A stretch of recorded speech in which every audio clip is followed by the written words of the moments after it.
All right, so welcome back to NIFA Listens, Investing in Science to Transform Lives. We're going to get started right off the bat with Joaquina Scott Concom from Prairie View A&M University. Is he here with us today? It doesn't look like it, so we're going to move on. Our next slot was for Ms. Helene Dillard. Is she here with us today? I think I did see Helene. Yes, there she is. The University of California College of Agriculture and Environmental Sciences. Welcome, Helene. Thank you. Good morning. My name is Helene Dillard, and I'm the Dean of the College of Agricultural and Environmental Sciences at UC Davis. I am honored to have this opportunity to comment on the top priorities in food and agricultural research, extension, and education, as well as the most promising science opportunities for advancing food and agricultural sciences.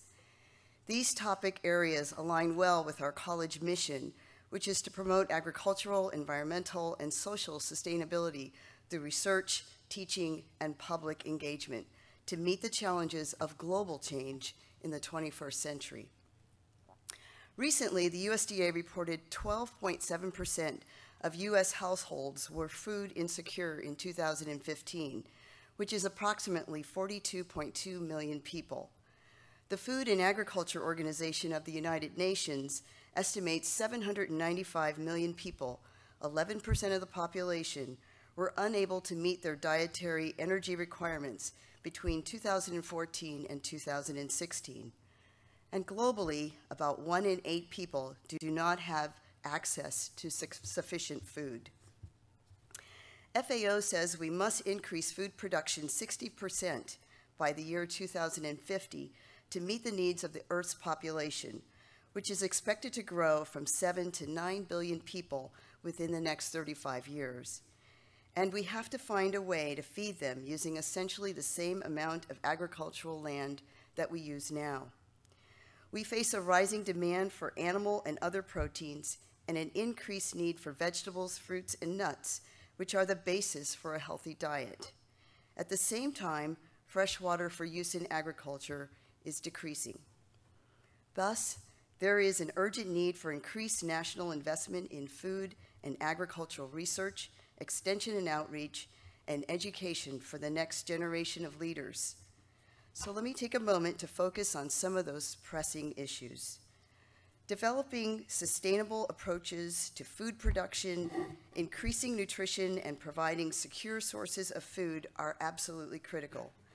In the broadest sense, sustainable agriculture and food systems ensure secure, safe, and high-quality, healthful food for the world's population without creating negative social and environmental impacts. Unfortunately, about 1/3 of all food produced worldwide is wasted through food production and consumption systems pre- and post-harvest. That adds up to approximately $1 trillion US. Translated to calories, this amounts to 1 in 4 calories that are never consumed. To feed the world, we must make sure food is available, the supply is stable, and the food itself is a reliable source of nutrients. We need to increase yields while maintaining environmental sustainability, develop plant and animal varieties that can adapt to changing environments, and decrease food waste by creating a more efficient system for distribution. Another critical area of focus is community and economic development, especially as our human workforce shifts. There are a variety of ways that innovation and technology can help. Conventional breeding and biotechnology can enable major crop improvements that can result in additional careers and jobs in the supply chain. Precision agriculture tools such as global position systems, wireless networks, drones and crop sensors, and data analytics result in advanced workforce opportunities for our rural communities. Research sponsored through NIFA can play a significant role in this progress. Soil health is another critical area. Soil is being lost at a rate that is 10 to 40 times faster than the rate of formation. Soil microbial activity, fertility, and high organic matter content are the essence of healthy farms. Healthy soil can provide a major ecosystem service by sequestering carbon and act as a defense against our changing climate. There are more microbes in 1 teaspoon of healthy soil than there are humans on Earth. Under the right conditions, these microbes can flourish, strengthening the soil so that it can grow more food, hold more water, break down pollutants, prevent erosion, and sequester carbon. We need to research the diversity of soil microbes, create systems where soil can naturally act to remove waste and pollutants, and provide incentives to growers to decrease greenhouse gas emissions by managing soil health. As a land-grant university, it is our mission to meet the needs of the public, teach students in a manner that fosters partnerships and collaboration, advance knowledge through creative research and scholarship, and apply that to address the needs of society. Educating future leaders is the cornerstone of that mission and must be a critical focus area. To address the needs of people impacted by food insecurity, our educators must be familiar with the populations most affected. Diversifying our students who are interested in the field of agriculture will better connect us with people in most need of support. This also includes fostering gender equality in agriculture. Women grow more than half of the world's food. They comprise 43% of the agricultural labor force globally, and that's up to 70% in some countries. Yet they are unable to access the same resources as men because governments and agencies aren't always aware of the obstacles and challenges women in agriculture face. To feed the world, we really need to invest in the women who are tending the fields. Empowering these women with education and resources to succeed raises the opportunities and economic success of their families and communities, which results in an increase in productivity and growth for the greater society. In closing, funding from NIFA in critical areas of need can have a tremendous impact. For example, with funding from NIFA, scientists in several states are focusing on saving the United States citrus industry. A disease called citrus greening, also known as Wanglongbing, has ravaged citrus groves throughout Florida. This year, this devastating disease was detected in California. Our University of California scientists are conducting critical research to better understand how Asian citrus psyllids transmit disease to citrus trees, and they are developing practices that either kill Asian citrus psyllids or prevent the tiny insects from spreading the disease to more citrus trees. NIFA-funded work was also critical in generating integrated research and extension information to help our livestock ranchers during our recent historic drought in California. Rangelands support the livelihoods of millions of people around the world while supplying critical ecosystem services. Drought is a significant natural hazard for an industry that is reliant on climate-sensitive resources, and NIFA support has helped us develop strategies to better manage our rangelands during drought. As scientists, policymakers, and leaders, we have an obligation and a responsibility to seek solutions, but we need stable, significant, competitive, and capacity funding to reach our goals. Our world food and nutrition challenges are multidimensional and of critical importance. I hope I have communicated the urgency of these topics. It is imperative that we address the local and global problems of food now, as the effects of climate change are already altering our agro-ecosystems and challenging our collective ability to feed ourselves. Thank you.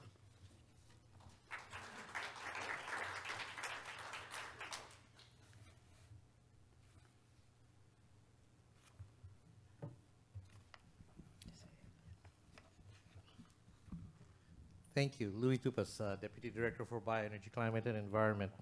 At your school, what are the fastest growing areas of research as well as in terms of your student enrollment for programs? So the fastest growing areas of research in our College of Agricultural and Environmental Sciences, I would say first off, it's in sustainable food production. That would be both farming and ranching, and that is a significant growth area for us. We have scientists, for example, that are looking at greenhouse gas emissions from livestock. We have these big bubbles that they're in so that we can monitor all the gases that are emitted. We're looking at lots of different cropping systems, and we also have an initiative that started in our college but is blossoming to several other colleges, and that is called the Smart Farm, looking at precision agriculture, sustainable agriculture, and being efficient in our agricultural production. In terms of students, we have grown from about 4,000 undergraduates about in the year 2000 to 7,343 this year. So we're growing. We're a college that's absolutely growing. We get over 10,000 applications a year for admission, and we only have 2,200 seats, and that includes transfer and freshmen. So there's tremendous interest from our students in food production, food systems, agriculture, precision agriculture. The other big area, though, is environmental policy. We have a lot of students in those majors, tremendous interest there. I would say that of the two, there are two monstrous size majors in our college. One is animal science, and the other is agricultural economics, and both of those have over 1,000 students each in the major. So on the ag econ side, there's tremendous interest in that food, but there's also a lot of interest in what they call resource economics, which is around, gas, oil production, and things like that. So tremendous interest in our college, and a lot of interdisciplinary work occurring with the College of Engineering, the veterinary school that Michael Larimore was from, and also with our College of Biological Sciences.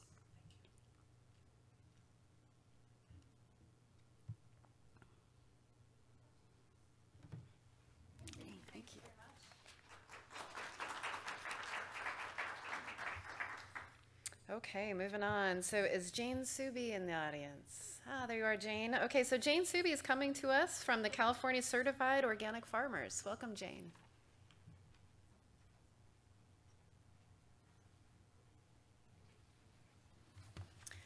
Thank you very much. Good morning, everybody, and good afternoon to those of you online. And thank you so much, NIFA administrators and staff, for holding this listening session in California. Sometimes we feel like we're pretty far away from DC where all the action is happening, but we are a very significant agricultural state, and we welcome this opportunity to directly address you and share with you our priorities. So let's see. Here we go. Wanted to start off by thanking NIFA for two really important programs, OREI, the Organic Agriculture Research and Extension Initiative, and also ORG, or the Organic Transitions Program. I really need to update this slide. It's based on a report that was issued just last year, but it only looks at funding through the year 2014. But those two programs invested a total of $142 million into 189 organic research projects between 2002 and 2014, which averages $11 million a year for organic research. The good news is that the 2014 Farm Bill increased those funding levels to about, and subsequent appropriations have released approximately $18 million a year for OREI and another $4 million for ORG. So we're looking at about $22 million funding specifically dedicated to organic research annually right now. But these funding levels are still subject to political pressures of the appropriations process every year and to in the Farm Bill discussions all the time.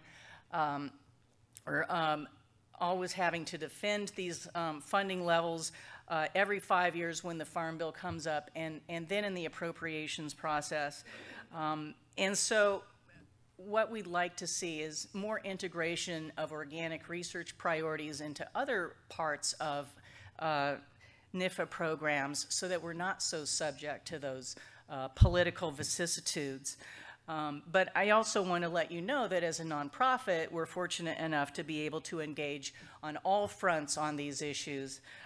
We've participated in the U.S. House Ag Committee's listening sessions where they were holding all around the country. We had 2 here in California, and we definitely advocate to Congress itself that they release more funds for organic research. And in fact, there is currently a marker bill that we hope will be incorporated into the Farm Bill that would increase the funding levels for organic research to $50 million a year, which would keep this funding continuous over the farm bills.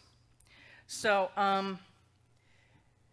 we have some funds, but this is a really thriving and important sector of agriculture, and we think that it warrants additional funding. I'm still learning the structure of NIFA and about all the different programs. There's so many of them.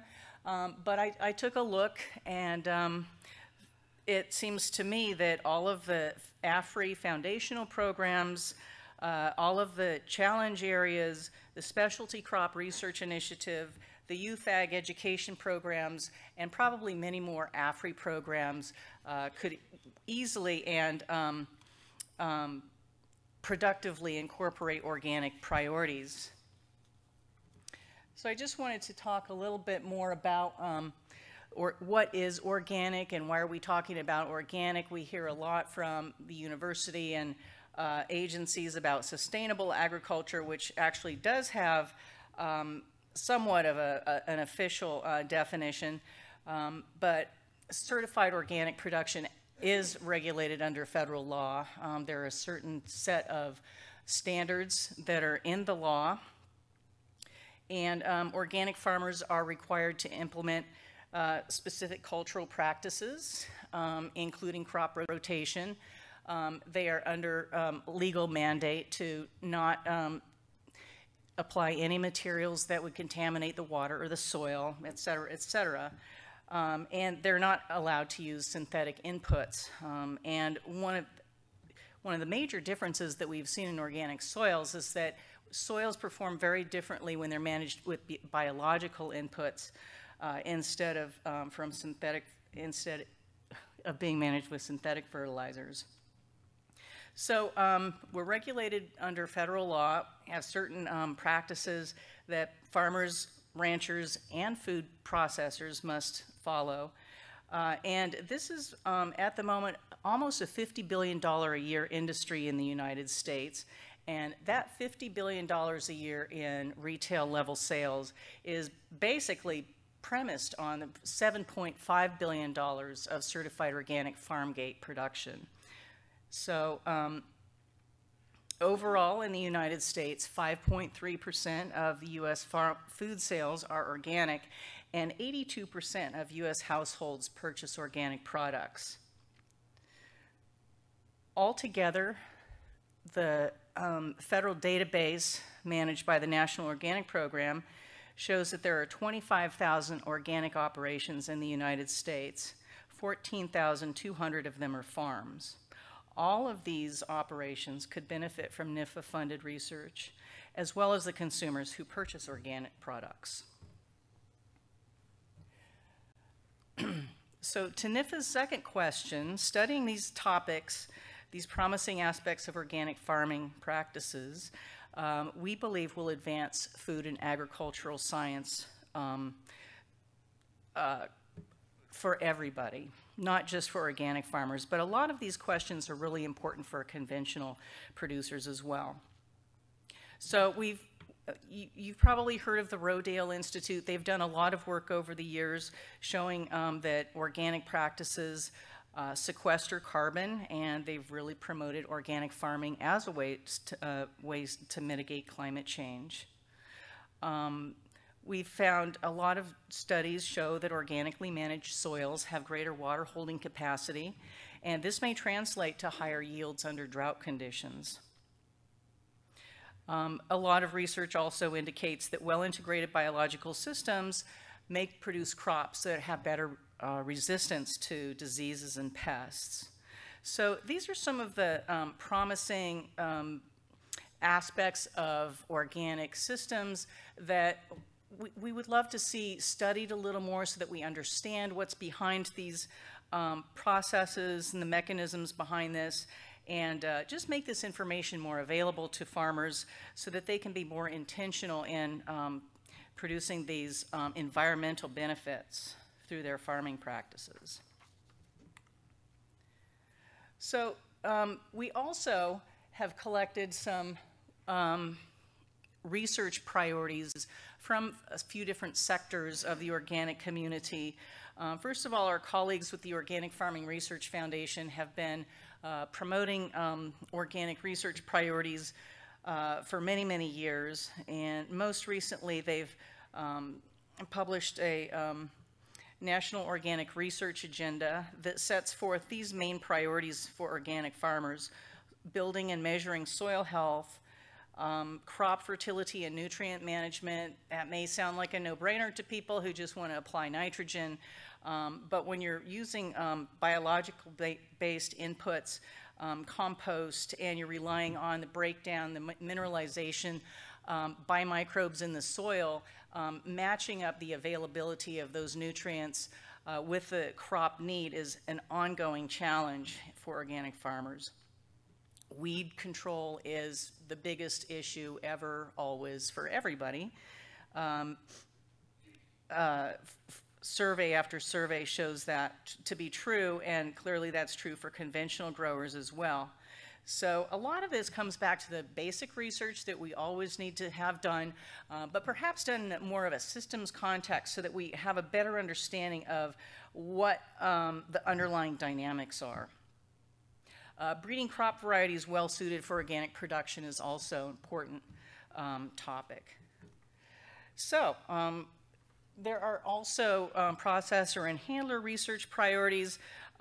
Just off the top, a few of them are developing alternatives to chlorine materials for processing, developing some biodegradable cleanser materials, using organic celery to cure meats, and also coming up with alternatives to BPA for lining cans.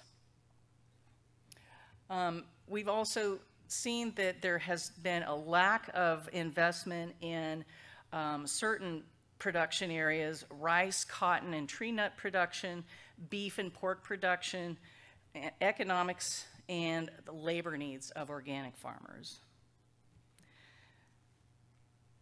So there are some other synergies in the organic production that we think will also be fruitful areas for research that could be integrated into other NIFA programs.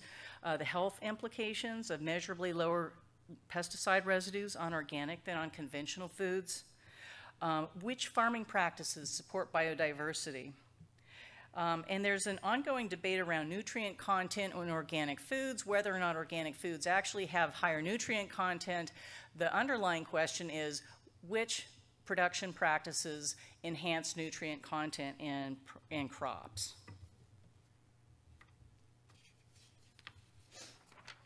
We've also seen some economic research that indicates that centers of organic activity have lower poverty and higher income rates in those counties. What are the mechanisms behind that, and how can they be leveraged overall?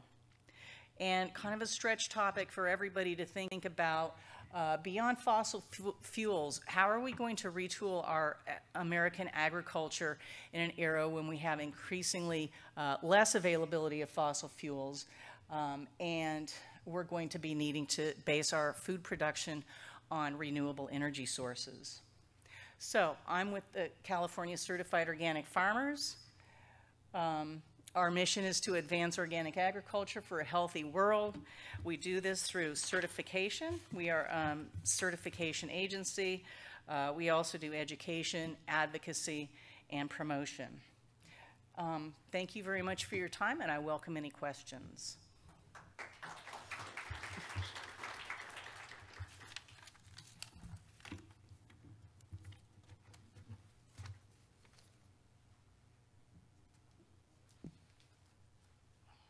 Great, thanks. Okay, great. Next up, we have Amanda Crump. from the Western Integrated Pest Management Center. Welcome, Amanda.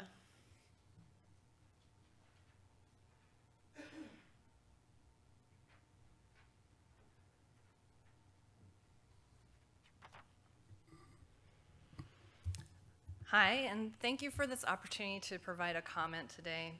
I'm Amanda Crump. I'm the director of the Western Integrated Pest Management Center. The Western Integrated Pest Management Center is a USDA NIFA-funded program that is responsible for coordinating regional integrated pest management efforts. We link NIFA with the Western states, Pacific Island territories, and the tribal nations located in the West. And we connect those IPM programs and researchers with each other. Our goal is a healthier West with fewer pests. My comment today is informed by my work in agriculture, by my research on education, and by the stakeholders who regularly communicate with the Western IPM Center. It's also driven by the unique challenges we face in the West. You heard this morning, but I'm going to say it again. The West is a really special place, but what makes it special also makes it a challenging place to manage pests. Nearly every day, the highest and lowest temperatures in the 48 contiguous United States are found somewhere in the West. Our climates range from tropics to tundra. The West is home to 7 of the 10 most urban states, but also home to a large rural population. Most of the nation's public lands are in the West, and Western crops are produced adjacent to those natural areas. Our cropping systems are also incredibly diverse, with over 400 crops being grown throughout the region. And if our region wasn't complicated enough, all of our struggles are exacerbated by the retirement of researchers and extension educators in all of our fields of study. So with these challenges in mind, I think that supporting smart, safe, and sustainable pest management should be a top priority for NIFA, and here's why. Everyone has to manage pests, whether those pests are found in their homes, recreational areas, or farms. Unfortunately, many of the ways pests are currently managed are not sustainable or safe. However, NIFA has supported research extension and education on pest management through programs like the Agriculture and Food Research Initiative and the Crop Protection and Pest Management Program. These programs fund pest detection and diagnostic efforts. They fund improvements in regulatory systems, and they fund the development of new pest management strategies. These small investments by NIFA have so far protected our multi-billion-dollar agricultural industry. But given how complex our pest challenges are becoming in light of the rapid establishment of new invasive species, the impact of shifting climate and weather events on endemic pests, and the limited labor and expertise to develop new pest management tools, just to name a few of our challenges, we really need to keep up and expand this work. So supporting smart, safe, and sustainable pest management is good for our environment, our health, our pocketbooks, and our food security.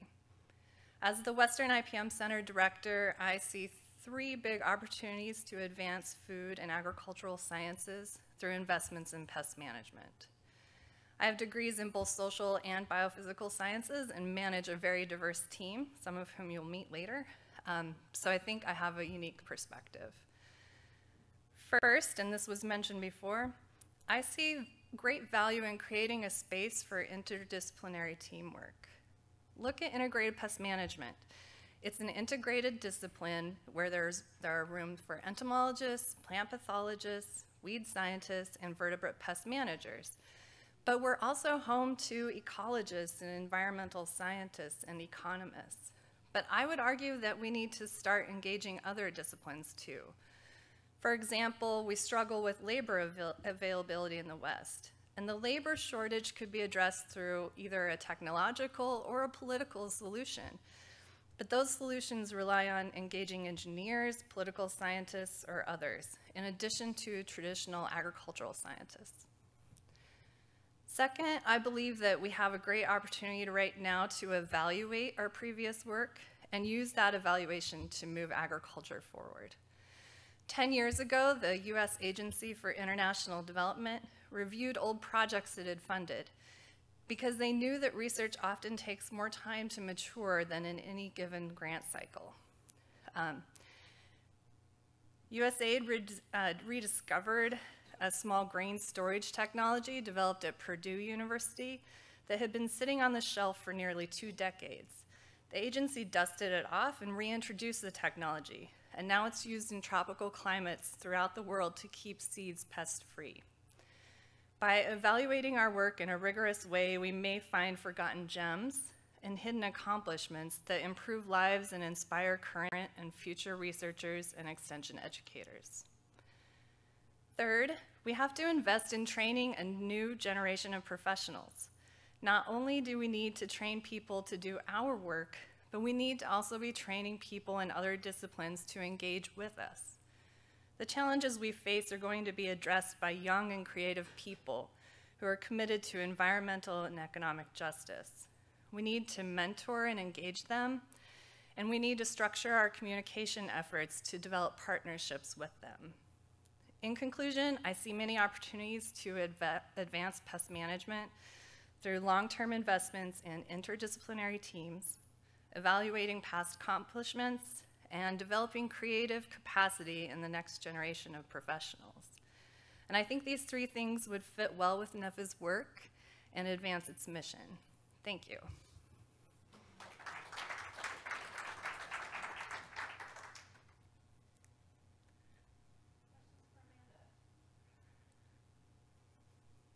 Louis has a question.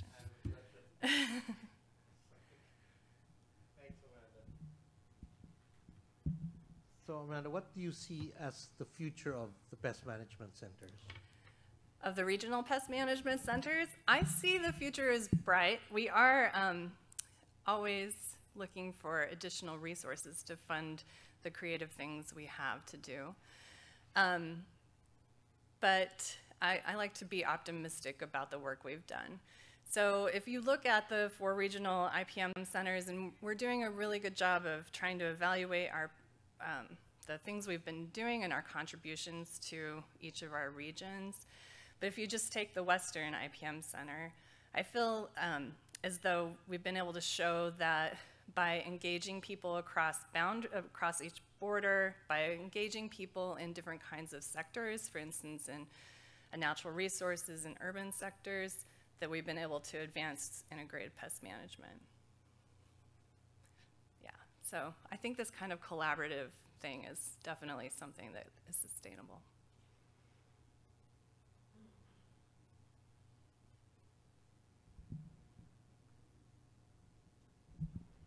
Amanda, one of the things that I've seen in California is a lot of what I would call invasive pests that are coming in on shipments through the sea and airplanes, whatever. Do you see a role for the Western Center in trying to curtail some of the introduced pests that we're dealing with now? Thanks for your question. Yeah, so invasive pests, invasive and resurging endemic pests are definitely a problem all throughout the West. And we see new invasive pests come every day into California and then also into some of the Pacific Island territories and other parts of the Western United States. Currently, the Western IPM Center has a small effort behind trying to support the work on invasive species, but because of the level of funding that we have, what we have chosen to do is to invest in invasive species that attack minor crops or minor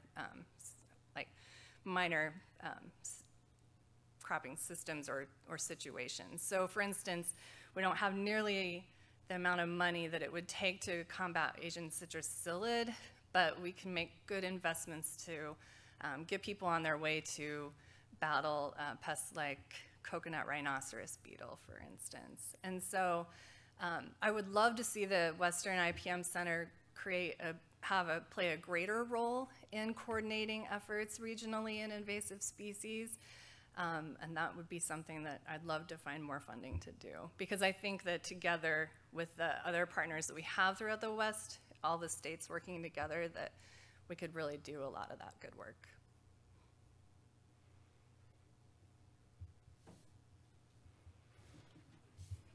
Thanks.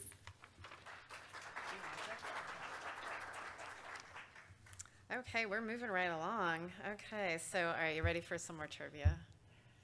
All right, just a couple more. Okay, so what year was the USDA founded? All right, USDA folks, you can answer this one. 2009. Yeah, I won't say that Jeff Steiner said that.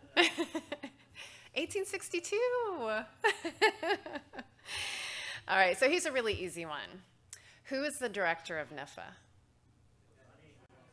Dr. Sunny Ramaswamy, that's right. All right, so we're about 5 minutes ahead of schedule, but I'll keep us going. Okay, so we have Jim Farr here today. He's with the University of California Integrated Pest Management Programs. Jim, or I thought he was. There he is, sorry.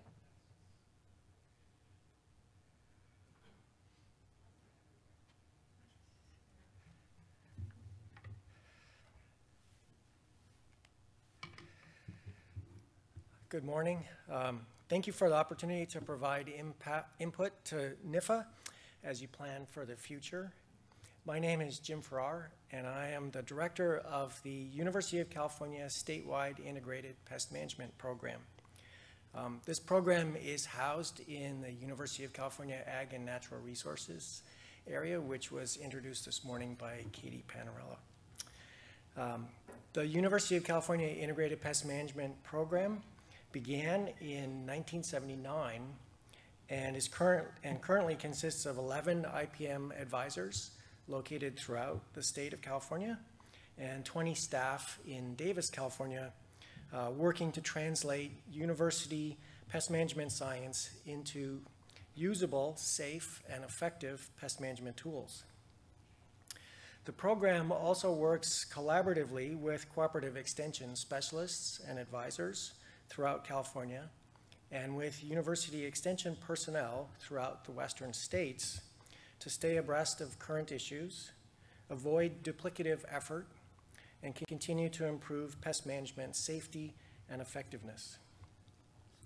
Integrated pest management is a science-based approach to managing pests while minimizing economic, human health, and environmental risks from pests and pest management practices.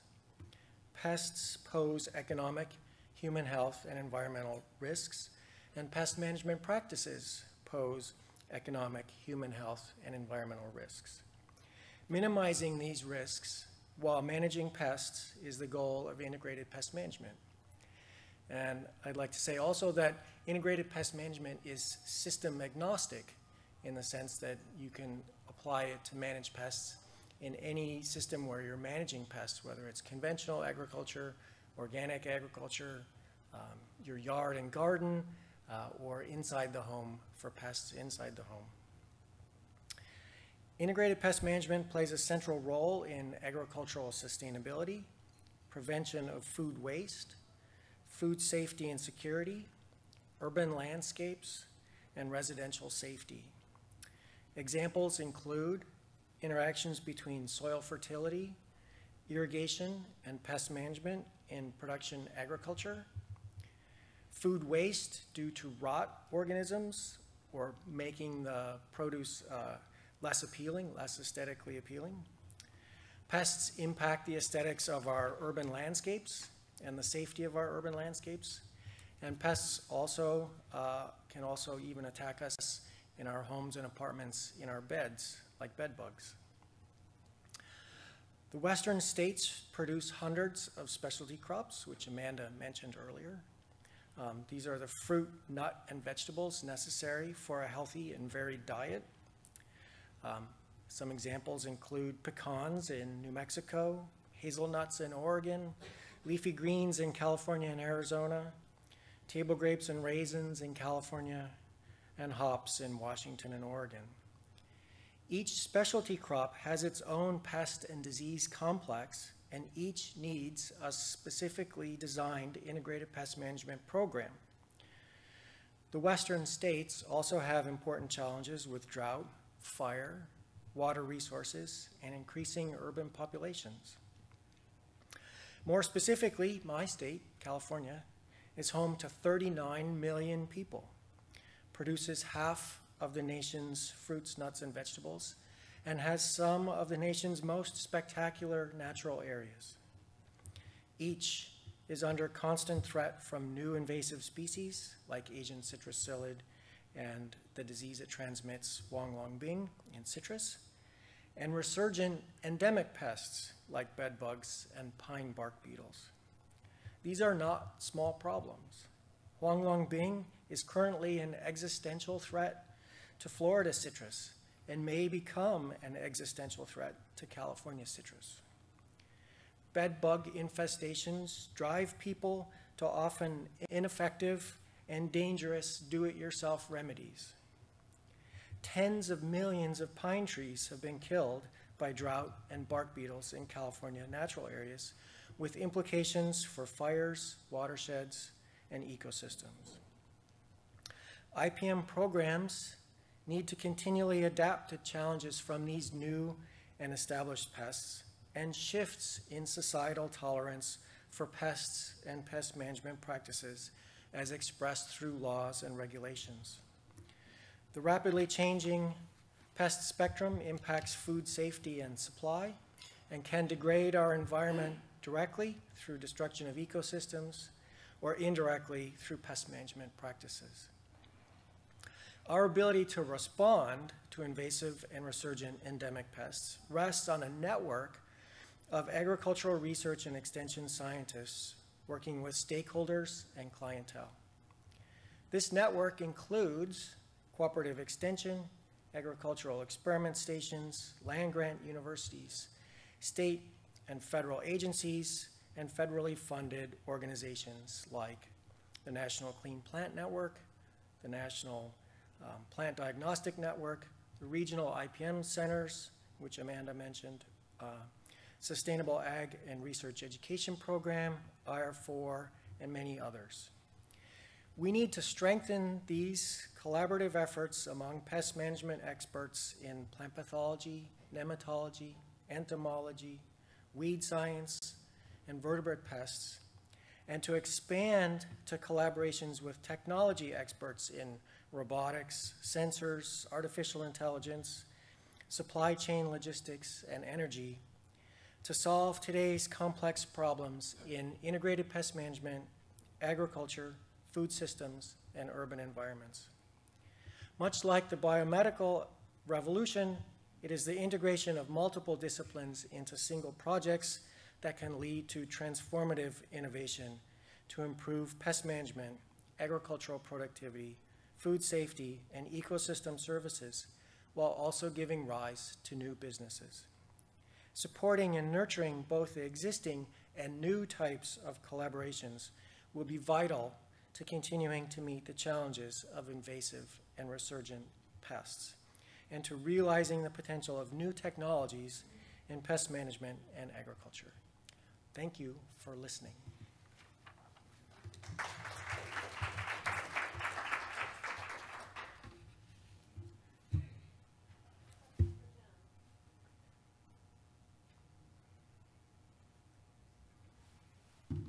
All right, thank you. Somebody realizes they lost their pen, it's up here. Okay, so next we have Missy Gable. I'm not sure if I saw Missy. Ah, there she is. Okay, so Missy Gable from the University of California, Division of Agriculture and Natural Resources. Welcome, Missy.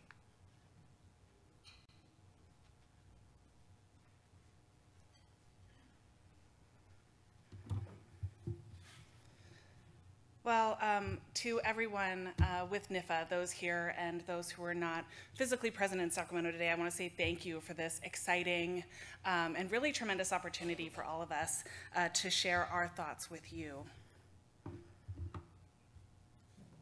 Oh, sorry, let's go back here. My name is Missy Gable. I am the statewide director of the Master Gardener program for the University of California, Division of Agriculture and Natural Resources. I'm here today to present on behalf of the National Initiative for Consumer Horticulture, or NICH. Niche is a collaborative effort of academics and industry people from across the United States, and working together, we aim to raise awareness and garner support for the field of consumer horticulture. So what is consumer horticulture? Consumer horticulture is gardening in its most broad sense. It is the cultivation, use, and enjoyment of plants, gardens, and related horticultural items and services. Consumer horticulture spans a wide variety of landscapes and participants.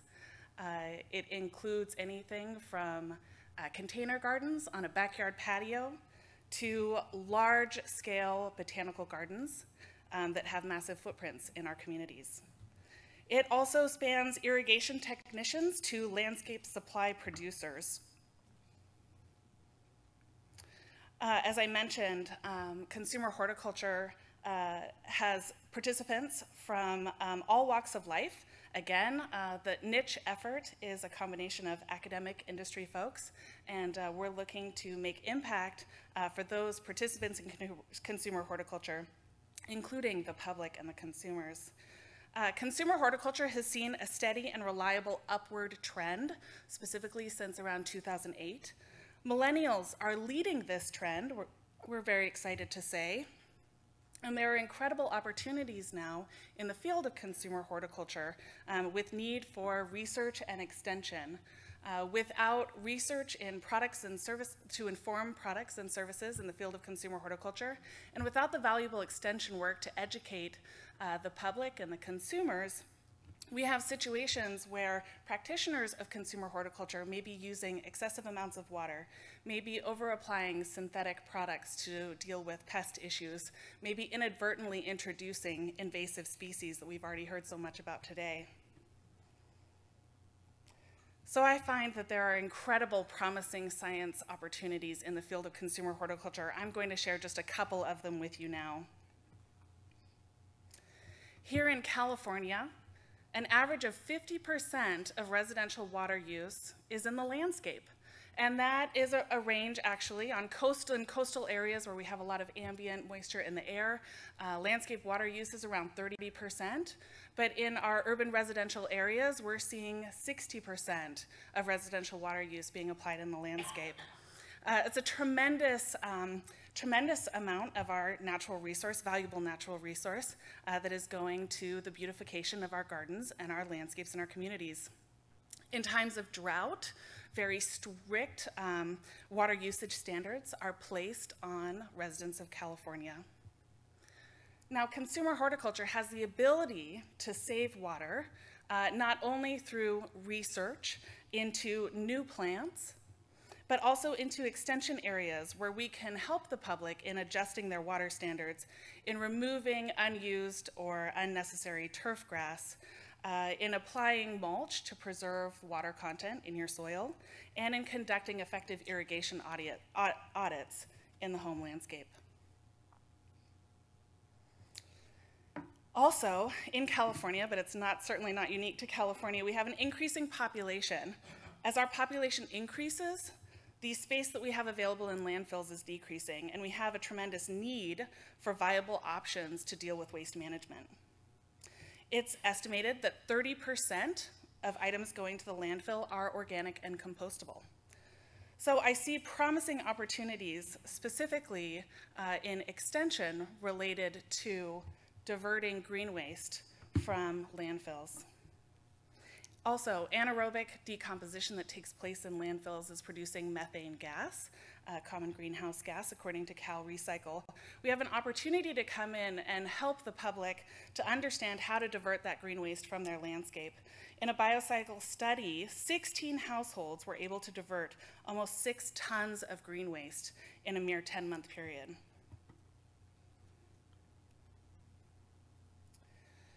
We also have an opportunity in the area of consumer horticulture to inform and promote the use of integrated pest management practices, specifically related to home use of synthetic control methods for pests. We have, unfortunately, a pervasive issue with over-application or inappropriate application of pesticides by the homeowner. And we're looking to increase extension programming so that we can inform integrated pest management practices. We teach the public about preventative methods. We teach the public about least toxic control methods. We inform people on the use of pesticides and how to accurately read a pesticide label. We work to eliminate runoff issues from home landscapes where pesticides are over-applied, and we work to eliminate exposure issues that homeowners deal with on a regular basis when they're trying to manage pests in their landscape. We're working these areas now, but there's a tremendous amount of effort that can still be applied and a significant amount of work to do. As we've already talked about today, California and many states deal with exotic invasive species. On average, California gains new and potentially damaging invasive species every 60 days.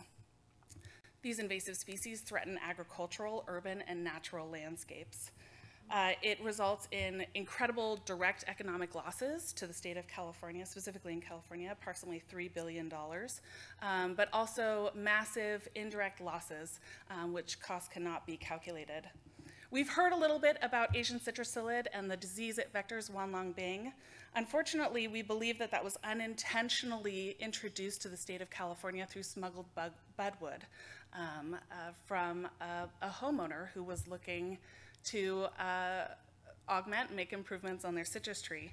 Extension programming can be a huge part of educating the public about how to be a first responder, how to avoid bringing exotic invasives unintentionally into our state and other states, how to identify those issues, and how to be a part of the solution, working with state and national efforts to eliminate and eradicate those pests. As you can see, there's tremendous opportunity in the field of consumer horticulture. I look forward to the day when we have more testing for water needs of plants so that we can inform the industry, support the industry, and ultimately support our consumers in making more informed, better decisions about the plants that they're putting into their landscapes. There are opportunities for selective breeding for desirable traits of plants. Certainly when we're looking at reducing green waste, selective breeding for size of plants is critical. When looking at adjusting our landscape water use to reduce the amount of water we're applying, identifying plants that thrive in low water environments, also understanding the tolerance of existing plants is critical, and we don't have enough research in that area right now.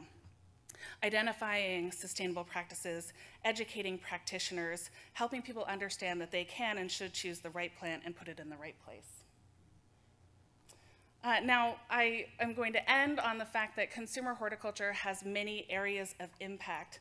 I have only shared with you a couple that are near and dear to my heart.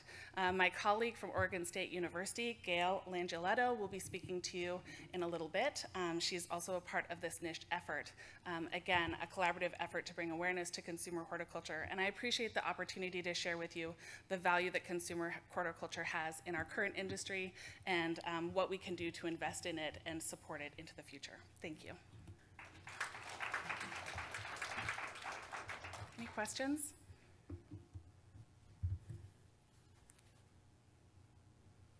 Excellent. We have a couple of handouts outside at the check-in table as well if you're interested. Thank you.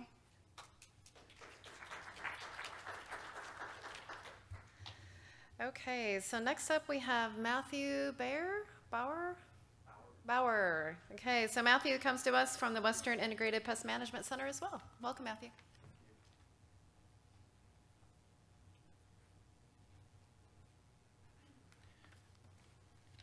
Good morning, and thank you, Director Ramaswamy and Deputy Director Qureshi, for the opportunity to provide input into the next USDA NIFA strategic plan. Funding pest management projects in early stages of development with small grants, usually grants that are less than $50,000 in value, and funding the pest management practitioner networks are critical to delivering pest management products that protect the agricultural enterprise. USDA NIFA currently supports these efforts and we at the Western IPM Center believe that support for these efforts should continue. In my written statement, I discussed the importance of funding projects and programs in the early stages of development. I suggested that funding at this stage helped to bring transformative research to practitioners that could use these tools. I also discussed the importance of networks of pest management researchers and extension agents that function to disseminate the research results and increase the likelihood of implementation. Here I will provide specific examples of how this funding has helped specific projects and what successes these projects have achieved. In 2015, Jeremiah Dung received a $30,000 grant to develop a diagnostic test for ergot spores affecting grass seed production in Oregon and Washington, and to start an alert system that would result in optimal timing of fungicide applications for ergot control in grass seed production. The project resulted in an effective test and a grower alert system, which is in the form of a newsletter, that helps time fungicide applications and prevent unnecessary fungicide use. The alert system continues today with support from Oregon State University, USDA, ARS, and Oregon and Washington seed grower commissions. Powdery mildew is a relatively recent problem for hop production in the Pacific Northwest. Ann George of the U.S. Hop Commission has worked on this issue since about 2013. Their group has identified several virulent strains of the pathogen, powdery mildew, and identified hop varieties that are especially sensitive to this problem. Recently, work by David Gent at Oregon demonstrated how early detection of the infection on farms in an area-wide effort can effectively limit the disease and the need for treatment. The network of extension agents and pest management practitioners will be essential going forward in the effort to achieve area-wide producer cooperation in the early detection of disease foci. Soil solarization has benefited from technological advancements including anti-condensation plastic films, but nurseries do not have information on how long the film should be left on under differing climate conditions in the Pacific Northwest.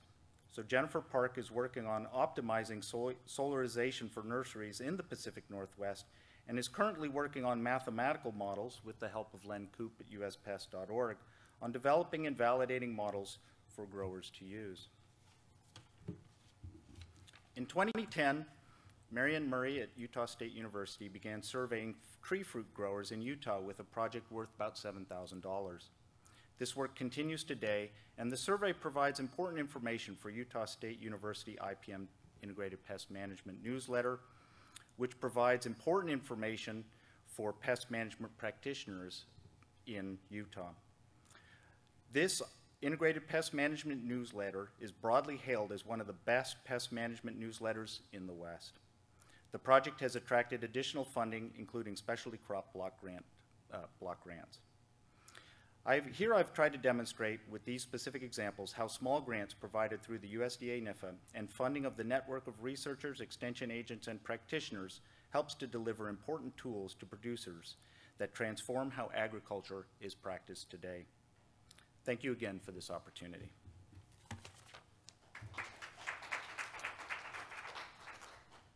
Okay, thank you.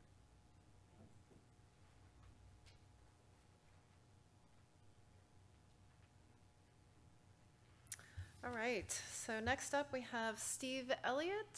Steve, are you? Oh, there's Steve. He's also from the Western Integrated Pest Management Center. Welcome, Steve.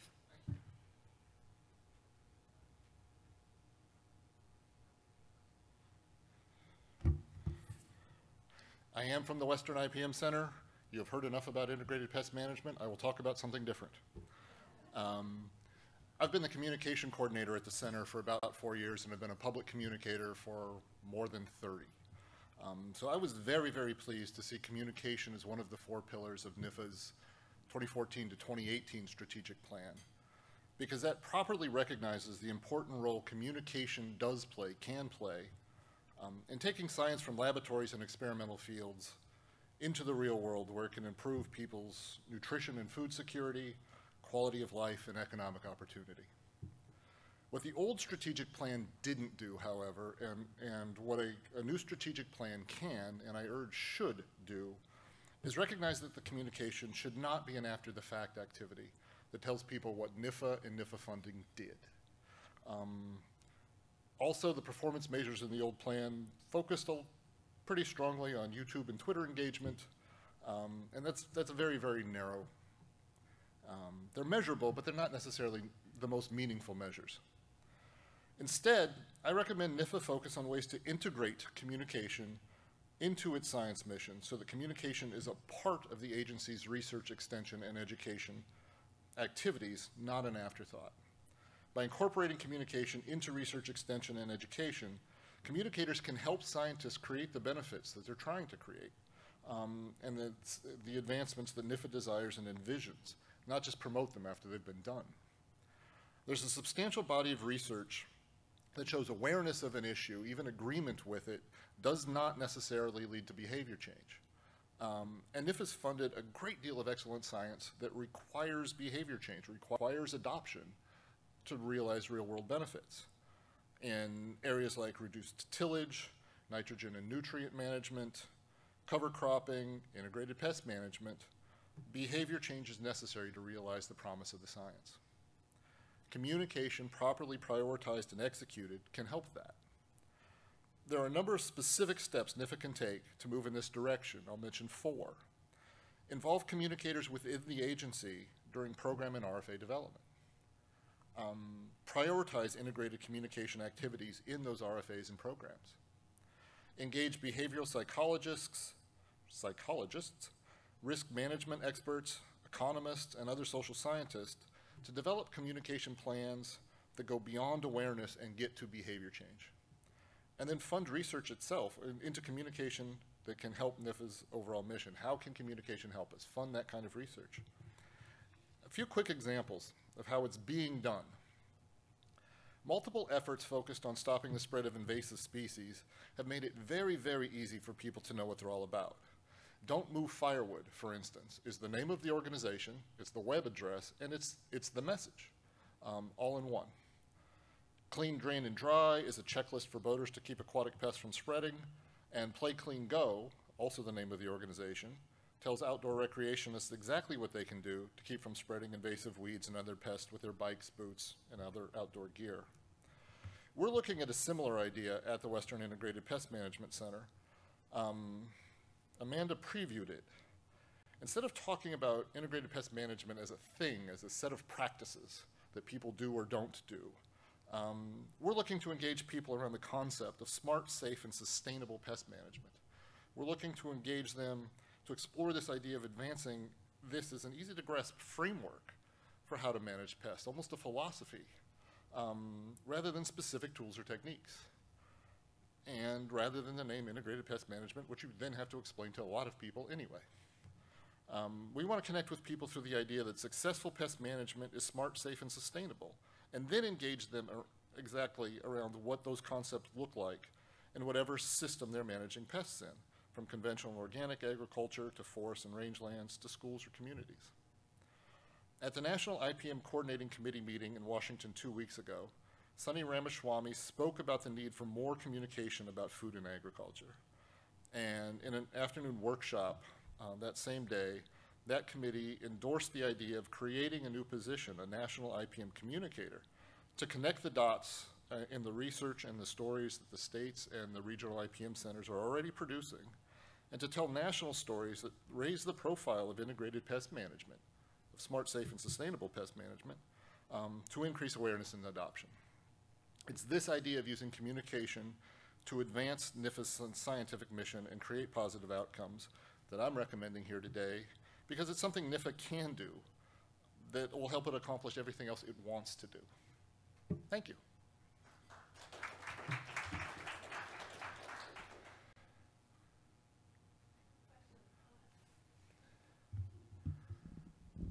I'm just curious if the group that you just referenced has given any thought to how to refer to IPM with the general public. Like you mentioned, we all understand what IPM is in this room, but it doesn't necessarily translate to a general audience. And it's difficult because it is such, it varies in its practices from agriculture to homes to everything else, and you've got to explain the name, and this is what it means, and everything else. So in this room, we can talk about IPM and integrated pest management. To the general public, let's talk about smart, safe, and sustainable pest management, and this is what that means in your garden. This is where to get smart information. This is where, how to think about safety and how to think about sustainability. And you can do that in a school setting because that'll be quite different than an agricultural setting. You can do that with production agriculture. So we're looking at talking about a concept rather than a thing. You know, we're in the process. Amanda and I are working on a paper about it. But hopefully it starts a different conversation.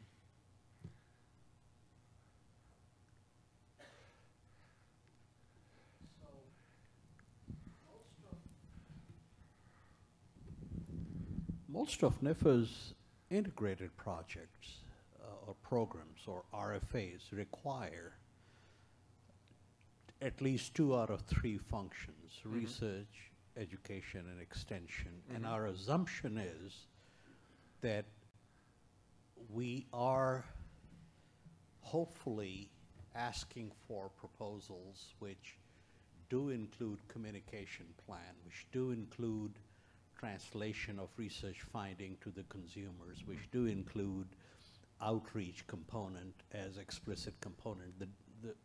So is that, is your proposal of integrating communication into RFAs more explicitly because currently it is not very explicit? Is that the message I'm hearing from you? To a degree, yes, and I can't speak to all your RFAs because I haven't read them all, but I've read many of them in the crop protection pest management area, and specifically the RFA that funds the regional centers. It's gone through some changes. We used to have 5 objectives, and now we have 7 objectives, none of which are communicate the benefits of IPM to public, to a regional audience. You can infer a communication component in several of them, create information networks, you know, but none of them actually say communicate, talk about the science broadly. And as a result, 2 of the 4 centers have full-time communicators and 2 don't, because we've interpreted it differently, and it's not specific and explicit. Thank you.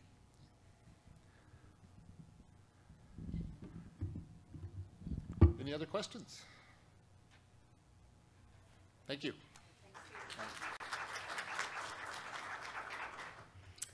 All right, so one talk between you and lunch. Do we have Ruth Dalquist-Willard? Okay, Ruth is here from the University of California Cooperative Extension. Welcome, Ruth.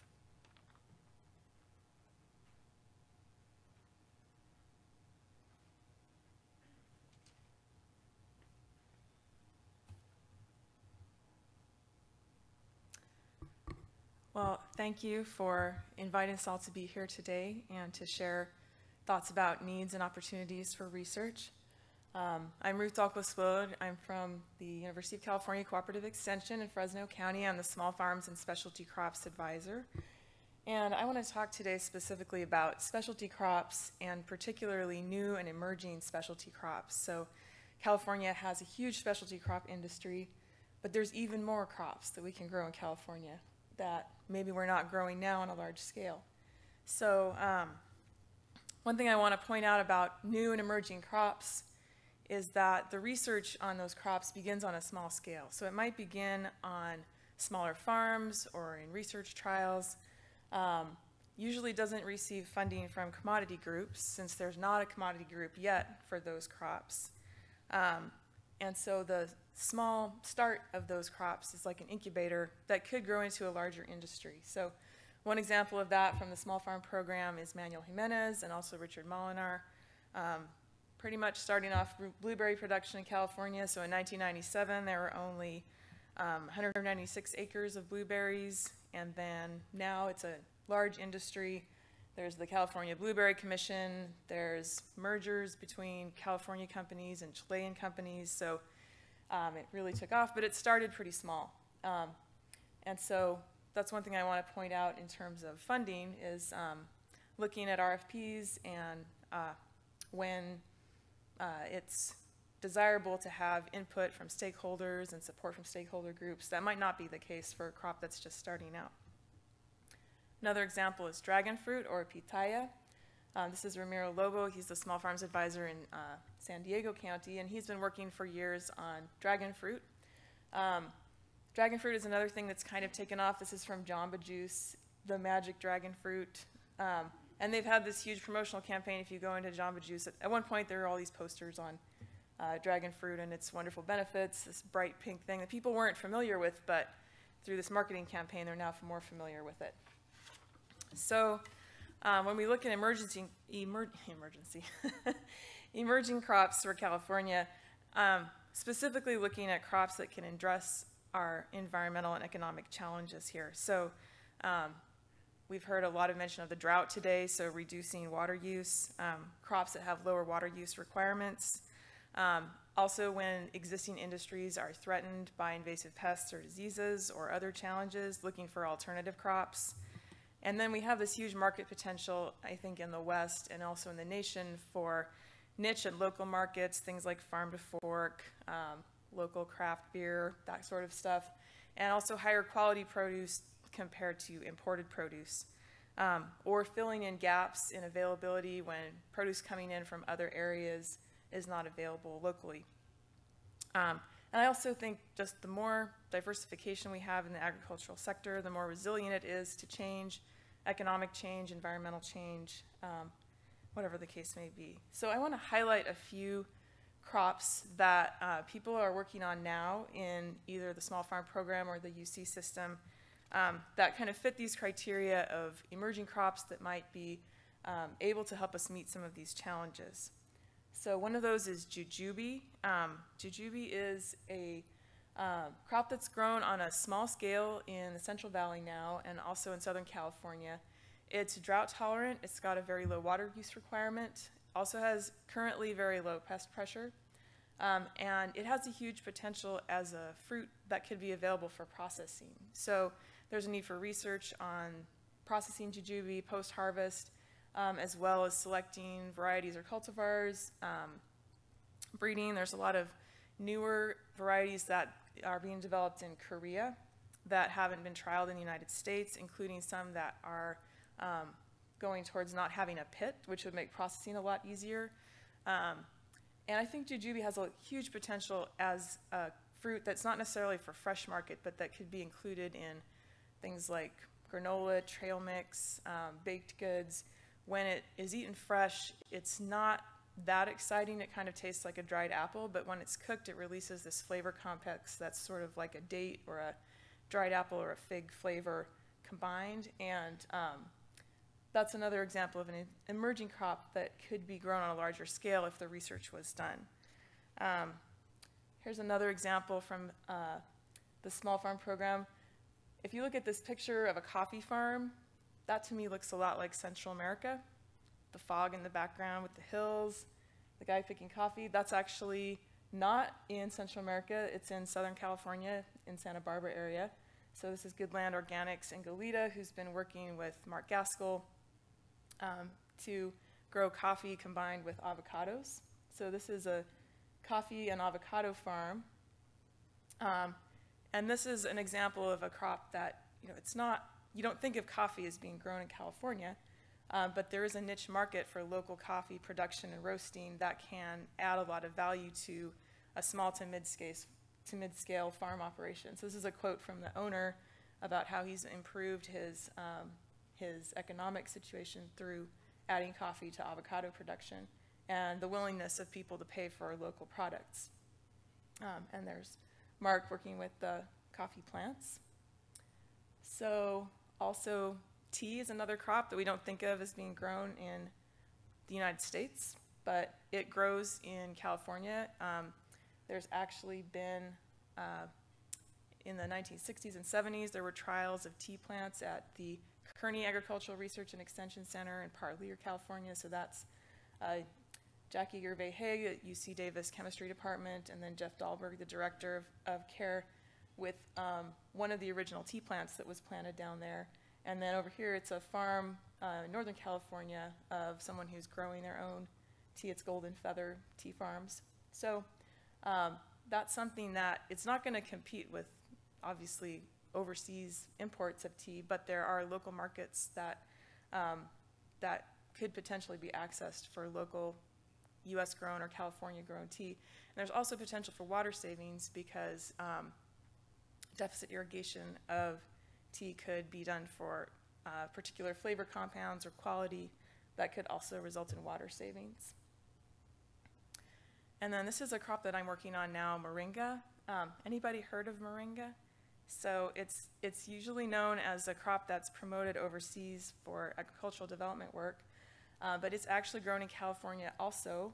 So in the Central Valley, there's Hmong and Filipino growers that are cultivating it for smaller scale markets, some at farmers markets, some selling to wholesalers. So it's also a crop that's pretty drought tolerant, very low water use requirement, and it's becoming more known as an emerging superfood. So has very high mineral, vitamin, and protein content, as well as anti-inflammatory, anti-diabetic, antioxidant compounds. So it's becoming more common to see moringa products on the market. You can see them at Whole Foods, you can order them online. But almost all of that moringa is sourced from outside the United States. So there's a potential for moringa being grown within the United States as a more local source for some of these kinds of products, and also for fresh market. So one more I want to mention is avocados. Mary Lou Arpaia is trying to develop avocado varieties that are appropriate for the Central Valley. And so we mentioned drought as one of the things to look for new crops to adapt to that situation. Another one is pest pressure. So I know many people have already mentioned Wanlongbing or citrus greening and the Asian citrus psyllid. And obviously there's many wonderful efforts underway to control the spread of that pest and that disease. There's also the potential that worst case scenario, if it does spread in California, there will be a lot of citrus growers that might be looking for a new crop. And so her research is on avocado varieties that could potentially be grown instead of citrus in the Central Valley. So just to wrap up, some of the needs and opportunities regarding these new and emerging crops. I mentioned earlier, it's more difficult to find funding for research on newer crops that aren't supported by stakeholders and commodity boards as much. So that's something that I might just mention in terms of how proposals are evaluated or how broadly an RFA includes different kinds of crops. But there are things that start small and then become larger if they're successful. So I think it's a really exciting new opportunity, especially for things like adaptation to climate change and drought in the West, alternatives to crops that might be threatened by invasive pests, and then the potential to access new markets with new crops that haven't been grown here before. And then just the importance of diversification and the small start that can eventually create new industries. So I think that's it. Thank you again for allowing us to speak today, and I'll take any questions you have.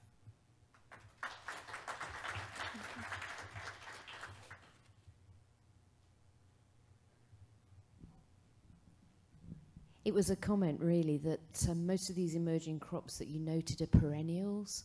And is it generally the case that California, with water issues, that may be an important exemplar, if you like, moving forward, that we'd favor perennials? I don't think it's necessarily limited to perennials. Moringa is actually can be grown as a perennial or an annual because it doesn't survive the winter very well. So it kind of depends how you're growing it.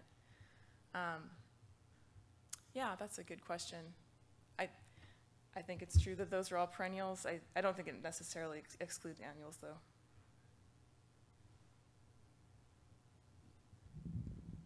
Hi, Louis Tupas. The idea to try a new plant or even a new variety, What's the origin of that idea? Does it come from cooperative extension to try it? Does it come from a farmer who says, I like dragon fruit, I'm going to try this? Does it come from the ag experiment station who's trying something new and they talk to you and they say, hey, we found something new, or combination of those things? Where does the creative process start? Because I think, talking about needs and opportunities, that's one of the things that will factor in that kind of development. Can you kind of take us through, maybe one of those? Well, it depends on the crops. There's both examples of both of those things. So with moringa, when I came into my job, people were already growing it on a small scale, and I was so fascinated to discover it there because I thought of it as a tropical plant. Jujube's already being grown. That was started by farmers. Tea, I think, is more of a thing that was introduced by the experiment station. So, and I think coffee as well was, I think cooperative extension was more the impetus for that than the growers. So I think it depends. There's both scenarios. Sometimes the growers have already started doing that, and then the extension agent or researcher might realize this is something that could be expanded, and then sometimes it's completely from the research side that let's try this and see if it works.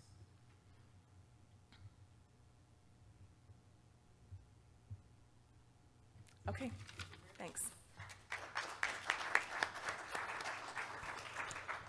Okay, let's give one more round to all the speakers this morning. Fantastic. So we're going to break for lunch, and so what that means for the folks online, we'll be back at 1 o'clock out here in California, but that means, let's see, 3 o'clock, is that right? 3 o'clock in Central Time, and 4, am I right? Everybody's looking at me. Okay, I'm right. All right, 3 o'clock Central Time and 4 o'clock Eastern Time, so we'll see you back then. Thanks.